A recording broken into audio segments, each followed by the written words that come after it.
liberty to the captives, and the opening of the prison to them that are bound, to proclaim the acceptable year of the Lord, and the day of vengeance of our God, to comfort all that mourn, to appoint unto them that mourn in Zion, to give unto them beauty for ashes, the oil of joy for mourning, the garment of praise for the spirit of heaviness, that they might be called trees of righteousness, the planting of the Lord, that he might be glorified.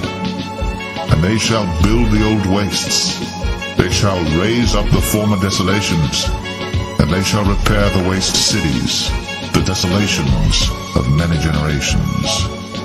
And strangers shall stand and feed your flocks, and the sons of the alien shall be your plowmen and your vine dressers.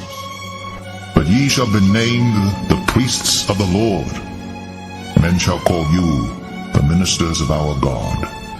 Ye shall eat the riches of the Gentiles, and in their glory shall ye boast yourselves. For your shame ye shall have double, and for confusion they shall rejoice in their portion. Therefore in their land they shall possess the double, everlasting joy shall be unto them. For I the Lord love judgment, I hate robbery for burnt offering, and I will direct their work in truth, and I will make an everlasting covenant with them, and their seed shall be known among the Gentiles, and their offspring among the people. All that see them shall acknowledge them, that they are the seed which the Lord hath blessed.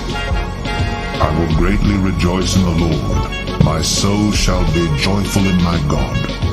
For he hath clothed me with the garments of salvation, he hath covered me with the robe of righteousness, as a bridegroom decketh himself with ornaments, and as a bride adorneth herself with her jewels.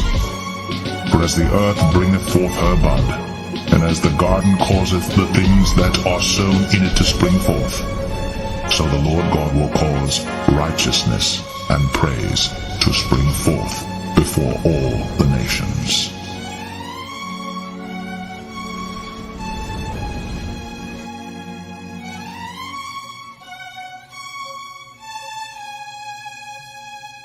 Isaiah 61. The Spirit of the Lord God is upon me, because the Lord hath anointed me to preach good tidings unto the meek. He hath sent me to bind up the brokenhearted, to proclaim liberty to the captives, and the opening of the prison.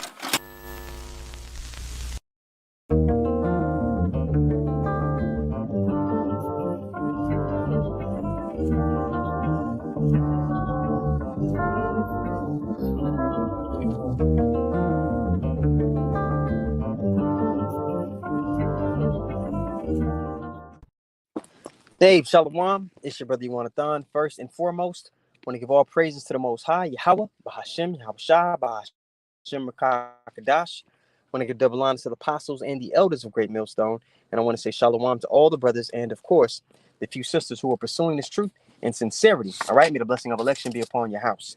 Now, the title of today's lesson is Keep It Real with Yourself. Now, one of the attributes, and I might change the title and add this to the playlist that I got going on. It's called and then you could go if you click the playlist. So it's called attributes that we're adding to it. Self-awareness. You have to keep it real with yourself. Examine yourself, like the scriptures say. Let's actually do that in 2 Corinthians, the 13th chapter. Let me get that. All right, you need to be able to know what the weak spots are so that you can improve. If you don't understand what the weak spots are, you remain stagnant. Hey, Shalom, GMS in the Truth Orlando. Shalom, brother. All right. Now I'm going to 2 Corinthians 13, the 13th chapter. Bear with me really quick. All right.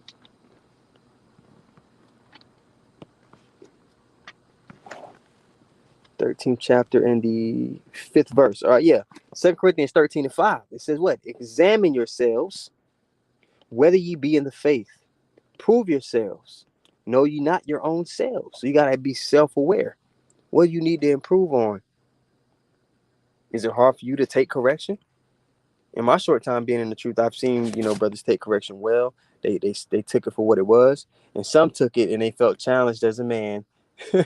They felt less of a man because somebody through the spirit seen something they need to work on, and that spiraled into their own self destruction. They brought their worldly nigga spirit into this truth, and they weren't able to receive correction. All right, verse 5 again. Examine yourselves whether you be in the faith. Prove your own selves. Know you not your own selves. How that Yahweh Shah Mashiach is in you, except ye be reprobates. All right? And that's not the lot you want to be a part of. Let me go to Lamentations, the 3rd chapter, really quick. Lamentations 3. I think it's around 40, because I think it backs that precept up. Here we go. Lamentations 3.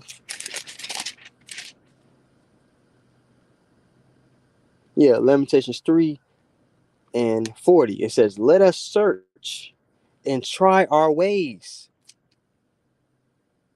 What do your ways look like? What are your daily habits? Do your habits, does your day revolve around truth? Especially if you're a brother, does it revolve around you, putting your lessons out, studying? All right. Does it revolve around Sophia? Because if it doesn't, you got to ask yourself again, what are you giving your time to? You are what you give time to. It's Lamentations 3 and 40 once more. It says, let us search and try our ways and turn again to the Lord. Let us lift up our heart with our hands unto Yahweh in the heavens. Okay, so you want to lift up your ways. You want to be a daily sacrifice, man. Your day needs to revolve around this truth. You're gonna do other things throughout your day, but everything needs to be geared and centered around this walk. All right, you're a living sacrifice. Again, we're reciprocating that love that Yahweh Shah showed us. He told us in John 15th chapter, greater love hath no man than this, that a man lay down his life for his friends. Okay, and that's what he did for us. Now, in turn, we're reciprocating that love, all right, by completing this reasonable service. Okay. Man, it's hot. It's hot down here in Texas, man. I know it's hot over there in Orlando for the brother, too. Let's go to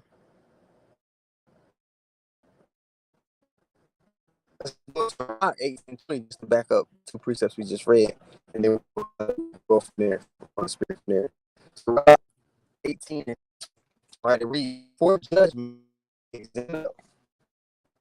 and the day of visitation thou shalt find mercy.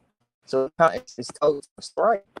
We should be ways against the spirit. Now, when I was still in school, man, when I was in college, most of you guys know I played basketball at the University of Pittsburgh, and we would have film sessions, man, between after practices, before practice, and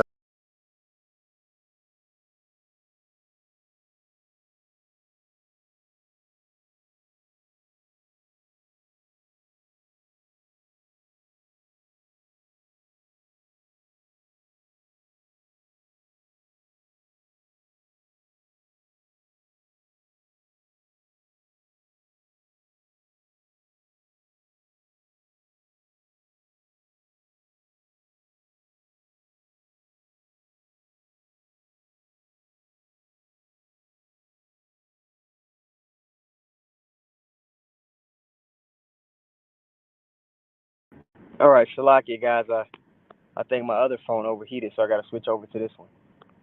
All right, but we would have film sessions, and in those film sessions, you're sitting there with your teammates, with your peers, and you have the staff of coaches, and they go through the mistakes that were made in the game, win or lose. And when it became your turn, that you made a mistake, because you're gonna make mistakes throughout the game. So we'll say we're going over the defensive principle. Somebody wasn't where they were supposed to be on defense, or they didn't help out a teammate on defense. They weren't in the spot they were supposed to be in. And we go over this every day. 3.5 hour practices. We groove it. We groove it every day. The same way we groove this truth, the same way you're supposed to constantly be diligent in this thing every day. We would groove it the same way. So in that film session, when someone made a mistake, what would happen? the coach would pause it, okay, in front of everybody. And a lot of times in this truth, man, sometimes your rebuke or your correction may come privately, but sometimes it's not private. Sometimes it's in front of, people. And you got to be able to take that on the chin and have enough self control to understand, okay, the Lord is showing me something so I can improve, so He can continue to use me, okay? And translating it back over to sports, right? In that film session, when he would pause it and circle somebody, he would be like, hey, man, what are you doing? He would circle you and be like, this where you're supposed to be? And before you, before in the upperclassmen, if you've been there a few years, they would know. But the younger classmen, they would try to answer in that film session. And before they would be able to answer, the coach would cut them off and be like, you're not where you're supposed to be. You're not doing what you're supposed, what's required. So the Lord will do that with us sometimes. Let us know, and sometimes it might come in private sometimes, but sometimes it's harsh, and it might be public. And you got to be, man enough. You got to gird thy loins to recognize what it is. Because look, if it's going on enough times in those film sessions that you're out of place, that you're not doing what you need to be doing, one, it's clear that you're not paying attention in practice. Two, the season is on the line. Not only that, the coaching staff, their job's on the line because they switch out coaches like draws. So they can't continue to use you if you're not doing what you're supposed to do. And with the Lord, if somebody's not walking uprightly, walking in order, doing what they're supposed to be doing, being diligent, right? He's going to use somebody else. Doesn't matter how, talented the person may be, and I'll bring it back over to this truth. Doesn't matter how charismatic or how great the delivery somebody, how well they can speak, all right, how they look. It doesn't matter if they're not doing what the Lord requires of them. He'll find somebody else to do it. Even though that person may not be as eloquent in speech, the Lord will use them and He'll get the job done regardless.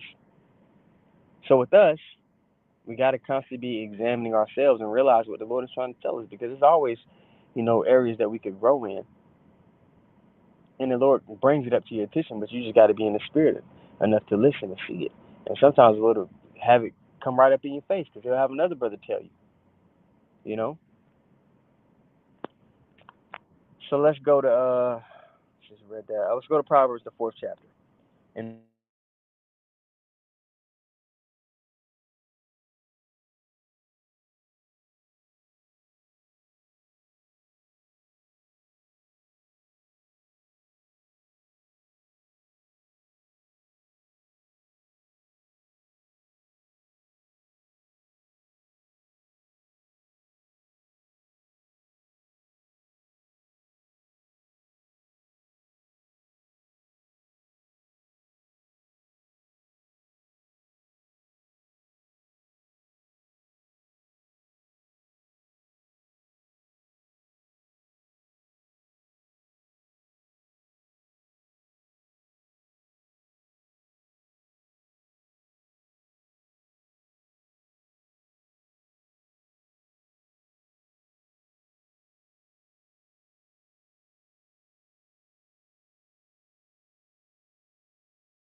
Shalakia, I don't know what the last thing you guys heard was, but when you're getting corrected, whether it be in public, private, or whether it's something you come to realize yourself, you may feel some kind of way about it, but then you got to be real with yourself. Ask yourself, well, is it bothering me because it's true? Is it not true? You know, and if it's not true, what substantiates that? You got to look at the evidence in your doings, in your ways, right?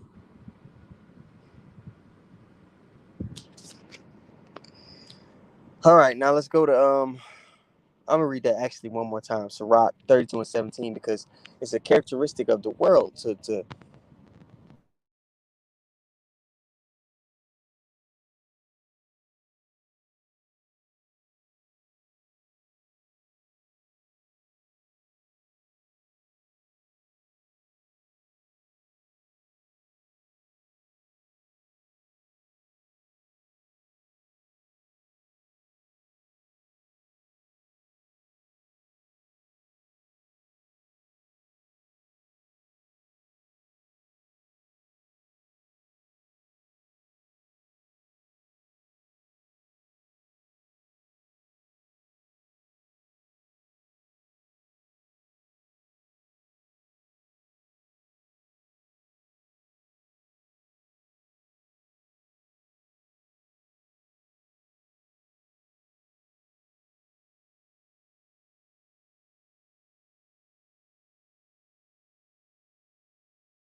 all right, let's go to Matthew 6 and 22, because that comes with keeping your eye single. It says the light of the body, right, is the eye.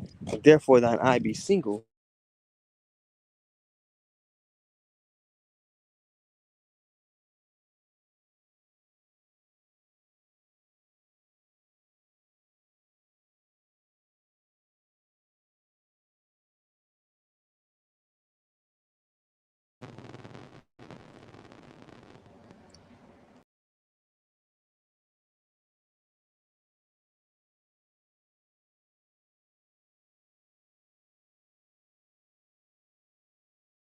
That's what I mentioned earlier in the lesson. Like, hey man, what are you giving your time to?